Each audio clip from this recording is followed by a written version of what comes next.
Yo, what's going on, guys? This is Mike Reed here. Welcome back to another tour review by yours truly.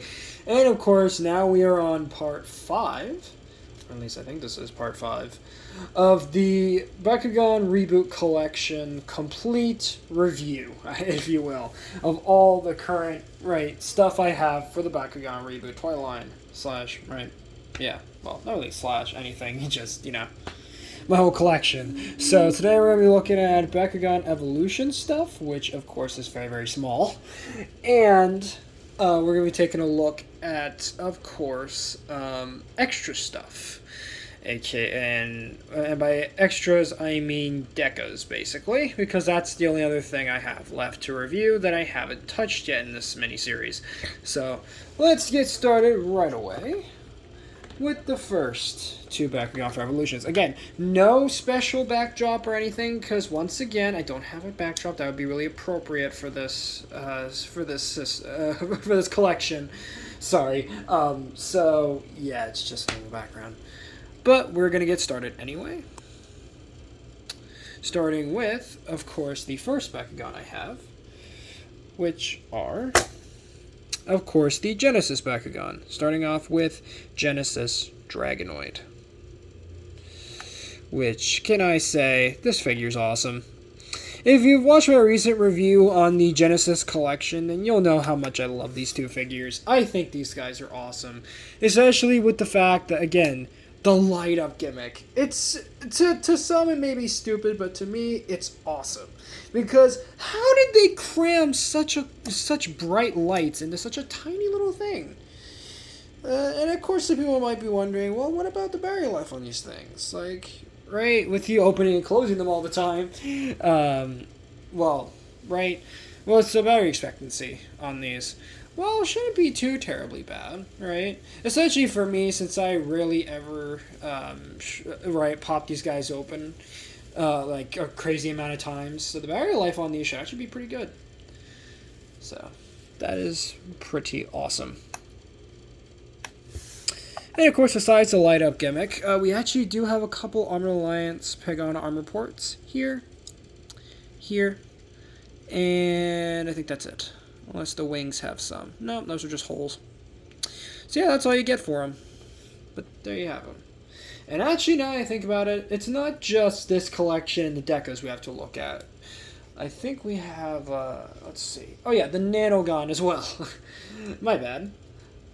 We'll take a look at those as well. Because, of course, wouldn't be Evolutions, collection review if we didn't include the Nanogon. So we're going to have to include those. As a matter of fact, let me go grab them. Excuse me, Dragon Infinity. There we go.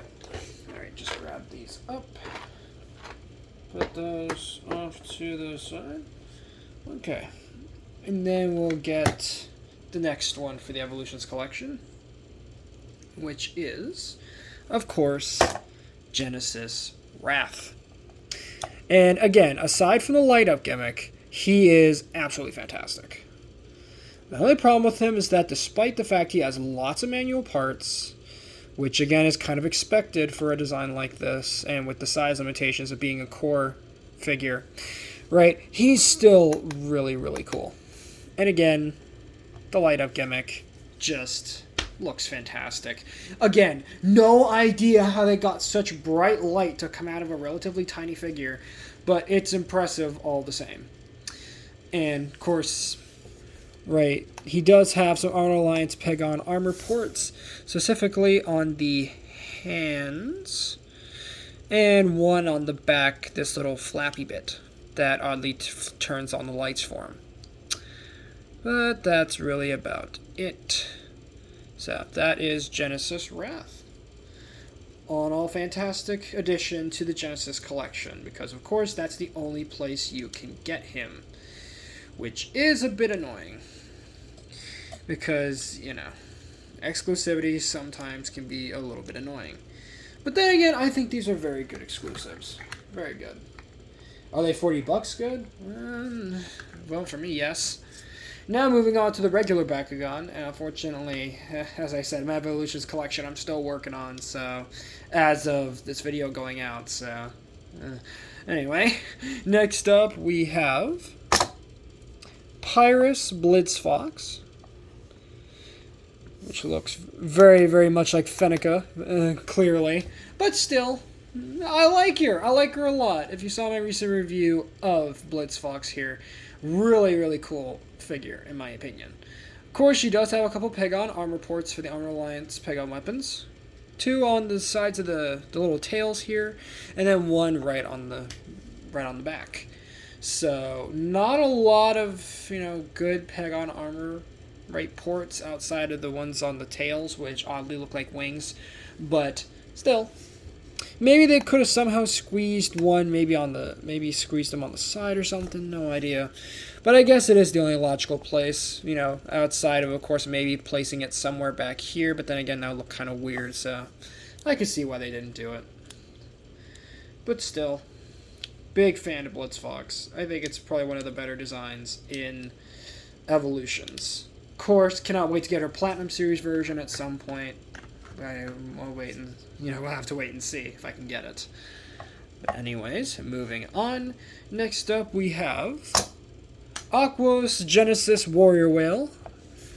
And again, looks fantastic. Love his design a lot. Again, my only gripe with him is that, again, like, the design, although has a lot, is just, oozing with detail and personality, and of course the paint's pretty solid. I don't understand when he has those big hollow gaps in his arms. It just looks weird. He does have Pagon armor ports, of course, on the hands, which, yes, these are supposed to be his hands at the bottom. So, there is that. And that's pretty much all you get. Again, kind of a shame that with some of these later figures, they don't really have too many armor ports on them. So, but I guess you could get him to, wield at least maybe like the Infinity Sword from Dragonoid Infinity, right? Or maybe you could get him to dual wield the Lightning Strikers. I don't know. It's just kind of weird for that one. Speaking of weird, next up we have Ventus Genesis Trox. Super cool design. My only problem, again, is that he doesn't really look like anything from most angles. Until, of course, you look at the inside and then you kind of get the idea of what he's supposed to be. But still, they could have done better on this design, honestly. But a solid design regardless, for what it is. So, I can't be too mad at it. Of course, he does have 3 Pagon armor ports. 2 on the side shell pieces there, and 1 on the tail. And that's all you get.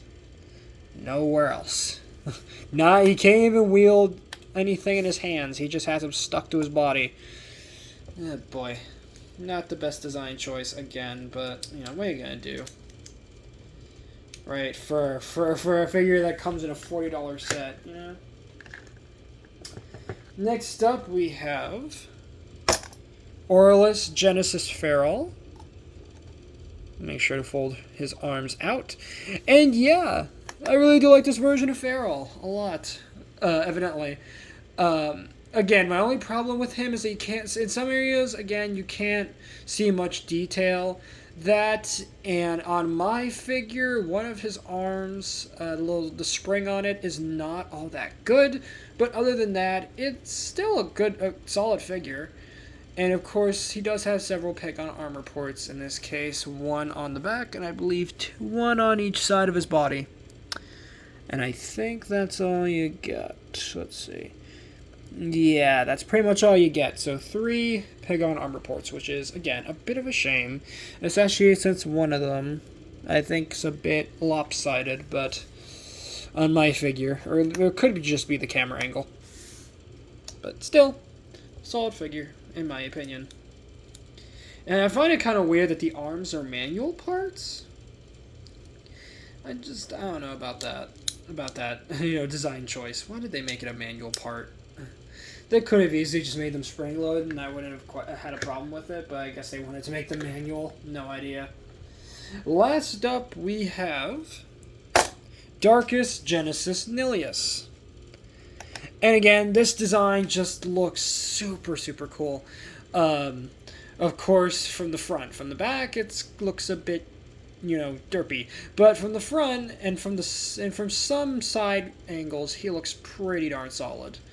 Of course, he does have several Pagon armor ports. I believe he has... Does he have any on the wings? None on the wings. But he does have 3 on the tail. So 2 on the sides and 1 right at the tip. And I believe that's all you get. Yep, that is all you get. None on the sides, nothing like that. Just 3 on the tail. That's all you get. Again, bit of a letdown, but then again, for a design as busy as this, I guess that's the only logical, direction they could have went with this figure. Plus, again, we have to remember this figure comes in a $40 set, and I think he's pretty worth it, in my opinion. So, there is that. Now moving on to the Nanogon, and we have a good chunk of these. And a good chunk of these, I mean like only a small handful of them. Like not even 3 of them. So these guys are going to go by pretty quick. So first and foremost, we have...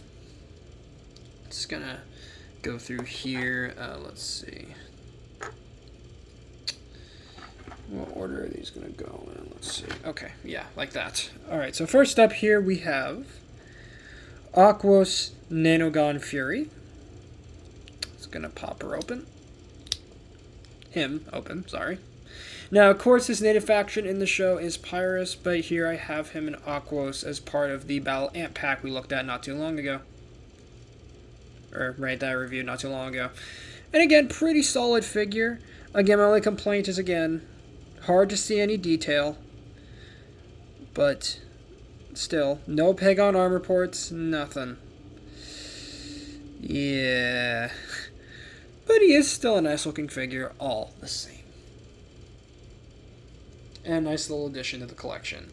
Also, for all of the Nanogon, none of them have any sort of automatic transformation. All of them you have to transform manually, which makes sense considering their form factor, but still.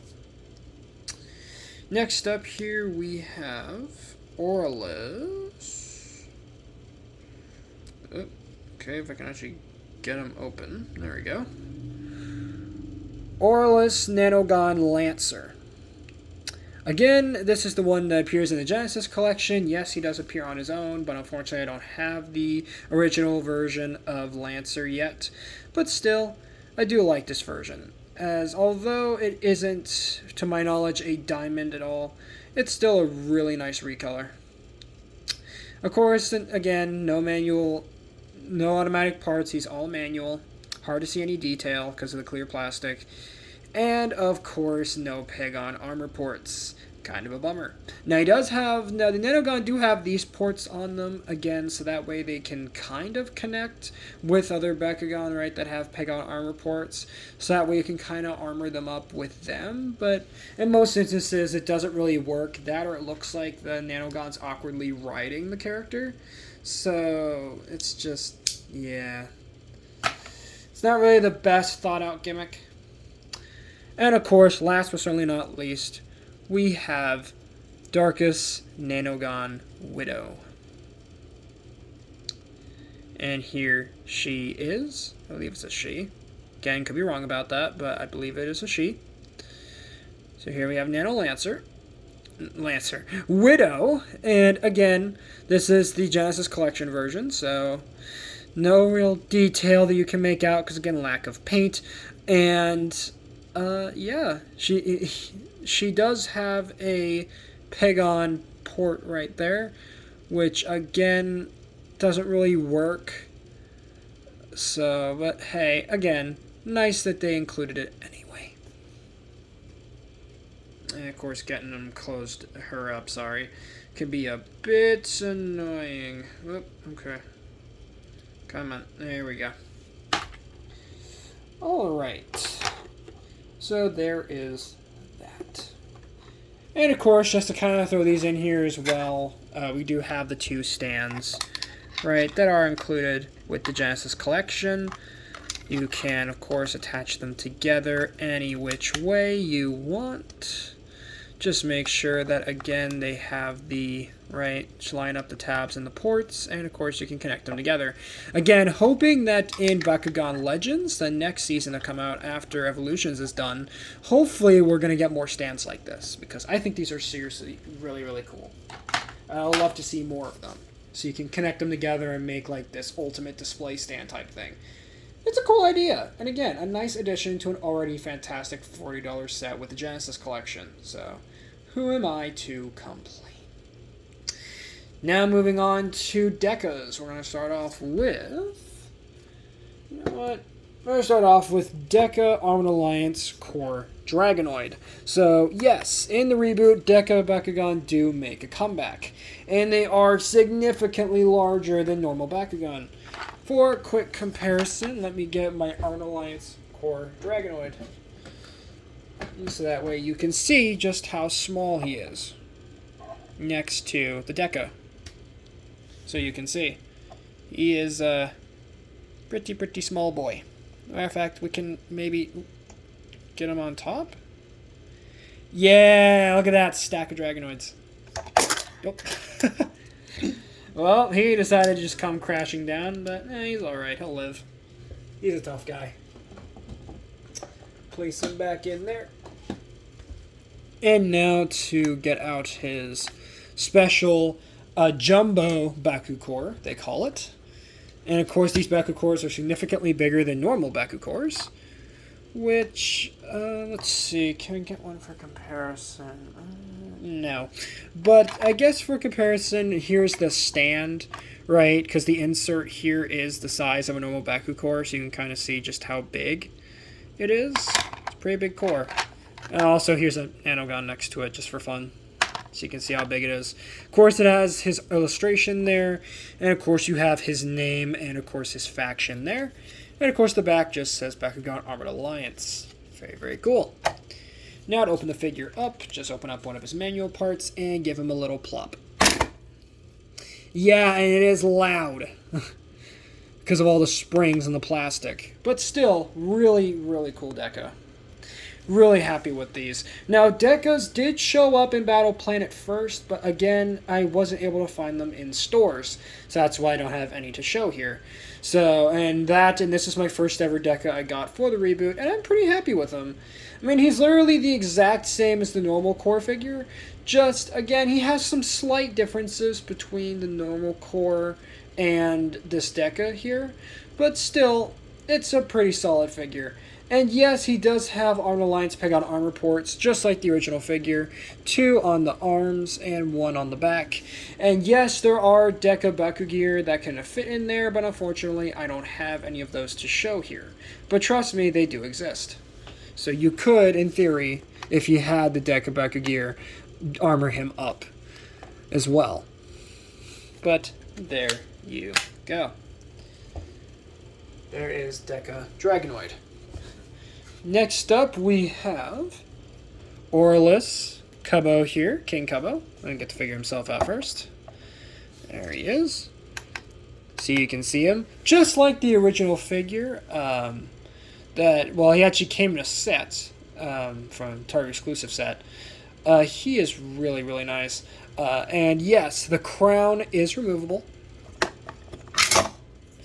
And the figure opened up by itself for some reason, because I guess somewhere in my stand it was able to detect a magnet and open up on its own. My bad. But yes, the crown is removable. You can just easily stick it on there. And all in all, very solid Deca. And of course, I would bring out the original figure, but of course it's buried in my Battle Planet collection, and I don't feel like digging it out. Sorry. But here is the Jumbo Baku Core, which unfortunately my copy came slightly warped. Kind of peeved about that. But still, it still looks pretty solid.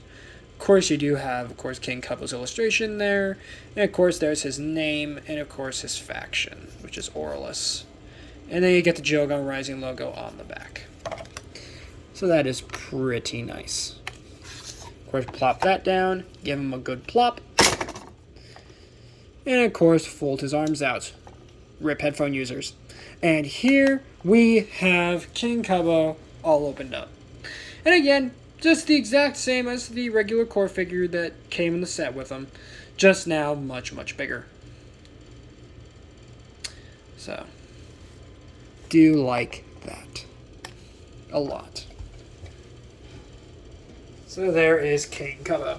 Now moving on to the Geogon, we have first up Deca Geogon Stingser.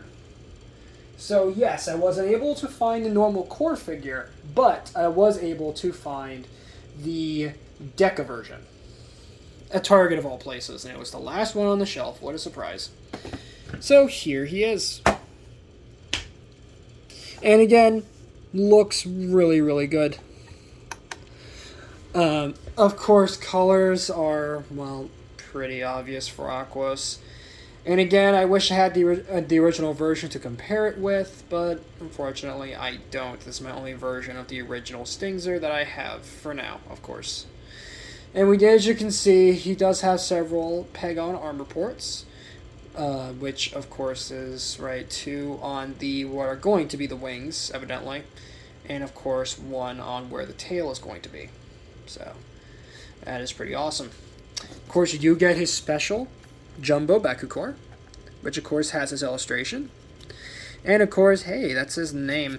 And of course, you do get the logo there as well. And of course, you get his faction as well. So that is pretty nice. Taking the core, giving it a good plop, and of course, popping the figure open.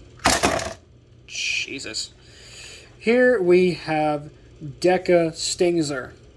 And again, compared to the Geoforge version, this looks a heck of a lot better. First of all, because you can see his face, and second, he just in general looks awesome. I mean, a Geogon Stingray. Really cool design, or manta ray, not even a stingray, a manta ray. And yes, I realize he is a bit dusty because he was sitting on a shelf for pretty much all his life. So, there is that. But, again, still looks fantastic. And hopefully at some point I can get his original figure, because thankfully he did get a reissue for Evolution, so maybe I can find one of those. But there you have him.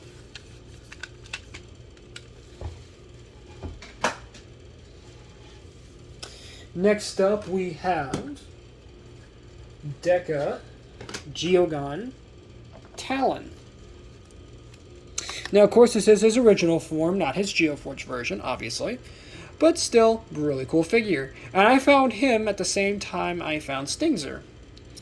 And, of course, they were the last ones on the shelf. Gee, what a surprise. But still, really cool figure. Of course, he does have the peg-on armor ports, just like the original figure. And, of course, you do get his Jumbo Bakugan, which of course has his faction, name, and of course his illustration on the front. And then on the back, you have the Geogon Rising logo there. So that is great. Plopping down the Jumbo Bakugan, and giving Talon here a good old plop. Jesus Christ. Here you have Deca Stingser Talon.